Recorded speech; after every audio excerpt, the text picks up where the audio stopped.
I'm done with this marriage. Sorry, I'm done with this marriage. ठीक है, इतना काफी है। आपको क्या लग रहा है? मुझे ये सुन के खुशी हो रही है। नहीं नहीं, आपको खुशी नहीं होगी, लेकिन मेरे अंदर जो सारा कुछ है, मैं मुनाफकत की यारी दोस्ती नहीं चला सकता। मैं मुनाफकत का रिश्ता क्या ही चलाऊंगा भाई। ना उसकी कोई मजबूरी है, ना मेरी कोई मजबूरी है। ठीक है, किवान रहा, जहां तक बात किवान की, किवान सुल्तान भट्ट की, वो मेरा बेटा है। ठीक है, मेरे पास जो कुछ भी है वो उसी का है। ठीक है, उससे मिलने से मुझे कोई रोक नहीं सकता। ठीक है, लेकिन अगर आप कहें कि मैं इस शादी को इस तरह से लेके चल लूं कि मेरी बेगम मेरी माँ को परफ्यूम चोर कह रही है, मेरी सास मेरे बाप को कह रही है कि जुगदा जितनी औकात है, मेरा जो ब्रदर इन लॉ है वो कह रहा है ओए पंगा पड़ गया, नहीद आ रही है। भाई खुदा की कसम, मुझे पता है कि मैंने कौन सा पत्थर, कौन सा चीज अपने ऊपर रख के तो उसको कंट्रोल किया था, वरना मैं इसकी जुबान इसके हलक से खींच लेता जब इसने कहा था ना नहीद आ रही है घर। तेरी क्लास फेलो नहीं है, मेरी माँ है।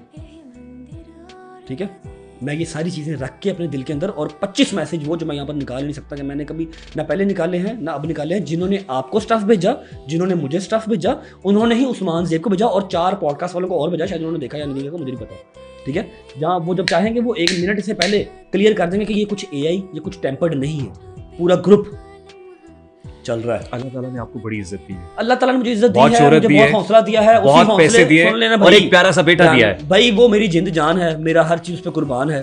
ठीक है, और आगे हालात वाकयात ही इस चीज को जो है ना वो जस्टिफाई करेंगे कि वो मेरे पास रहेगा या माँ के पास रहेगा।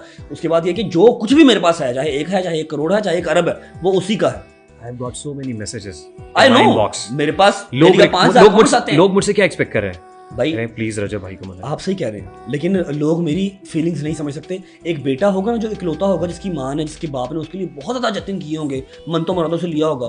ठीक है, और फिर वही माँ उसकी शादी करके लेके आती है अपनी पसंद की लड़की से, और वही लड़की आके उसको कहती है तुम परफ्यूम चोर हो, जिसकी एविडेंस मेरे पास है, सारा कुछ है।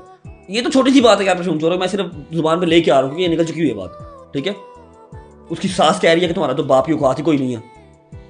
उसका भाई जो है वो कह रहा है मैं लेके आया था जो एजुकेटेड फैमिली है, छोटी फैमिली है, खुश रहेंगे जितनी की मेरी है उतनी की उसकी है। ठीक है, उसका भाई कह रहा है कि जी नहीद आ रही है हमारे घर, पंगा पड़ गया।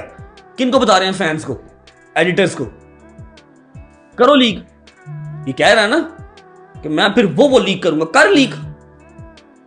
ये सिर्फ अल्लाह का शुक्र अदा करे कि मैं इसके सामने नहीं आया। मैं इसकी जुबान इसकी हलक से खींचता जो लफ्ज़ से मेरी माँ के लिए यूज़ किया ना, नहीद आ रही है। दूसरी तो चलो जो उन्होंने कहा मेरे बाप की औकात नहीं है, वो भी मेरी माँ ही है। गलत कहा भाई, वो गलत कहा ना, गलत कहा, वो जस्टिफाइड नहीं है। रेहान भाई, मैं अपने दिल के अंदर ये बातें रख के ये रिश्ता नहीं निभा सकता। मेरी कोई मजबूरी नहीं है। मेरी अभी सिर्फ 30 साल एज है, उसकी 27-28 साल एज है, 28 साल एज है उसकी भी।